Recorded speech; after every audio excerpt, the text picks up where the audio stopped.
আমাদের মেয়ে, যেহেতু আমারও মেয়ে আছে, আমি হাফসাকে মেয়ে মেয়ে বলে ঘোষণা দিচ্ছি। আমাদের মেয়েটা আজকে এই পাশবিক নির্যাতনে আজকে হত্যা হয়ে গেল। এই হত্যার বিচার যাতে সর্বোচ্চ বিচার হয় পাবনায় জনসম্মুখে, তার লক্ষ্যেই আজকের এই মানববন্ধন। আপনারা মনে রাখবেন, এই মানববন্ধন শুধু আমার একার নয়, এই মানববন্ধন পাবনা জেলার 30 লক্ষ মানুষের।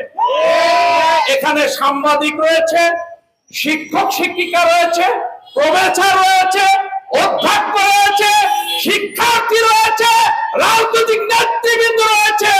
এই মানববন্ধন কি জাতি, ধর্ম, বর্ণ, দল, মত নির্বিশেষে আমাদের সবার জন্য।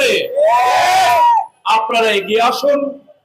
আমাদের এই মানববন্ধনে অনেক মানুষ আসবে। যেখানে নয় দেখা হবে সেখানেই আমাদের প্রতিবাদ হবে।